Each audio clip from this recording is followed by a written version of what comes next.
So now, as you know that potential difference is directly proportional to current across it means. So we'll remove this proportionality constant. If you remove the proportionality constant, there will be, if you want to make it as equals, there should be a constant. That constant is R here. So this is the formula for the Ohm's law. That is V is equals to I into R. Here R is called as proportionality constant. R is called as proportionality constant, or it is also called as resistance. So what is this resistance? As we know what is potential difference, what is current. To understand this resistance, let me take a conductor here. So if I consider a given conductor which allow the electricity to pass through them, and I am going to supply a battery to this given conductor. So that is current will flows in this direction. This is the direction of current here.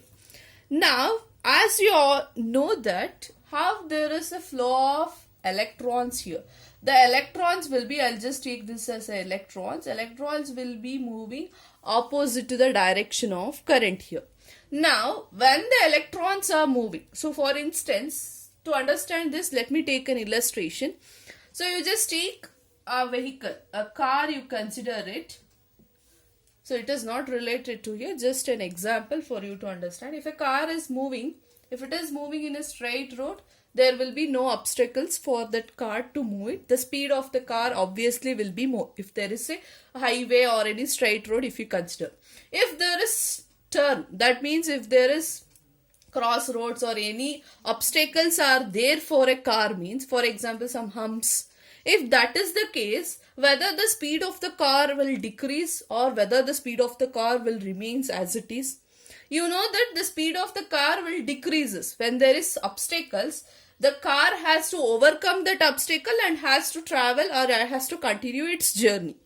Now similarly in this manner, when we consider any conductor or when we consider the electrons which are moving around the conductor means, in that conductors also there will be some opposition or obstacle, opposition which will be offered by the atom.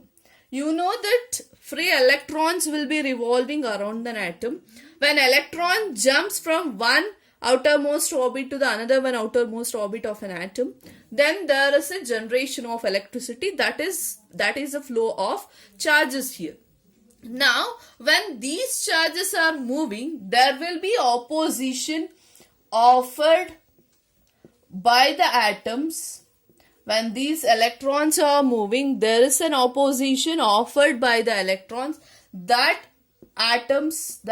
opposition is called as resistance. So resistance is nothing but opposition offered by an atoms for the flow of electrons is called as resistance. So now I think in the first class when I explained you about the conductors and insulators, I have said that from after learning this chapter, we will definitely change our definition about conductors and insulators.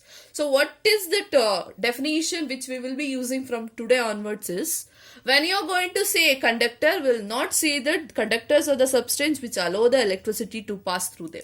Because the real concept why the conductors are allowing the electricity or allowing the current to pass through them, because if you can observe here, when we consider a conductor means conductors, the electrons can freely move. We'll be saying that. But actually what happening is conductors will be having low resistance. What does this low resistance means? Resistance means, you know, opposition offered by an atom.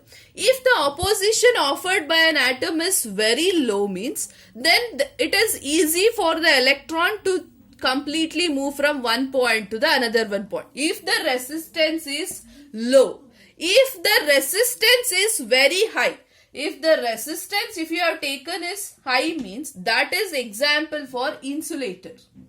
So insulators, if you consider, the resistance which are offering by the atoms are very high, and also in the insulator not more free electrons are present. No more free electrons are present. But if we take the low resistor, that is conductors, one property is conductors are having low resistance and also contains more number of free electrons. Insulators are the substance which has high resistance, that is resistance offered by an atom for the flow of electrons will be very high, so that it is very difficult for the electrons to move. Why it is very high? Because the free electrons present in an insulator is very less number of free electrons are there.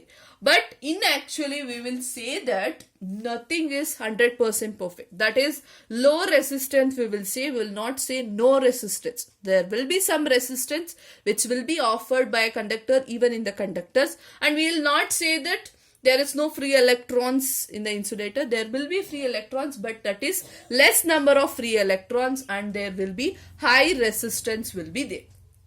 So this is very important. When I ask you what is the difference between conductor and insulator, you must able to answer this. So now we have got a parameter called resistance, that is the opposition offered by an atom. Formula is, if I rearrange, R is equals to V by I. This is another one formula. If I want, I is equals to V by R. So this is another one formula which you have to know. Now there is a SI unit for the resistance. The SI unit of resistance, ohm. We will mention this as ohm and we will be denoting in by this symbol, that is the ohm here. Okay. I hope you have understood this. Based on this formula and this, based on all these three formulas, there will be problems. So the remaining problems will be discussing in a live class. If any doubts is there, we will discuss there. Thank you, children.